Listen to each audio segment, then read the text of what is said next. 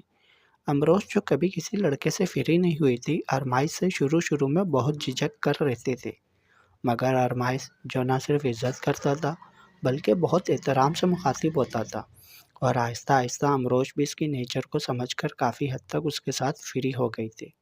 امروش نے ماضی کی سوچوں سے نکل کر ارمائز کو دیکھا، جو بلیک ٹراؤزر اور ٹی شرٹ میں ملبوس تھا، سنہری بال ماتھے پر بکھرے ہوئے تھے۔ وہ 26 سال ایک جاذب دلکش نقوش کا مالک مرد تھا۔ اس کی مردانہ وجاہت اور شخصیت کی سیر انگیزی کسی کو بھی پاگل کر سکتی تھی۔ یہ تو سب مانتے تھے، وہ شاعر کیا پورے خاندان میں سب سے زیادہ خوبصورت اور غضب کی پرسنالٹی کا مالک تھا۔ ارمائز، امروش نے اس کا کندھا ہلایا تھا تو وہ آنکھیں کھول کر اسے دیکھنے لگا، جو اس کے اٹھ جانے پر شکر ادا کر رہی تھی۔ اب جلدی سے فریش ہو کر آ جاؤ، کھانا لگانے لگی ہوں میں، یہ کہہ کر وہ جانے لگی کہ ارمائز نے بے ساختہ ہاتھ پکڑ کر روکا تھا۔ کیا بات ہے؟ وہ اس کی کچی نیند سے اٹھی سرخ آنکھوں کو دیکھ کر حیرانگی سے بولی، تو ارمائز جیسے ہوش کی دنیا میں آیا اور ہاتھ چھوڑتا نفی میں سر ہلا کر اٹھا تھا۔ آپ جائیں، میں فریش ہو کر آتا ہوں، وہ بنا دیکھے بولا۔ امروش اس کے رویے کو حیرانگی سے دیکھتی باہر کی جانب چل دی۔ ارمائز نے اپنے سر پر ہاتھ پھیرا اور گہرا سانس لیتا واش روم کی طرف بڑھا۔ جاری ہے بقیہ اگلے پارٹ میں۔ تمام پارٹ پڑھنے کے لیے چینل کو سبسکرائب کریں۔ ناول اگر پسند آئے تو ویڈیو کو لائک ضرور کریں اور کمنٹس میں اپنی رائے بھی بتائیں، یہ ناول آپ کو کیسا لگا۔ اس کی روزانہ اسی ٹائم پہ ایپیسوڈ اپلوڈ ہوا کریں گے۔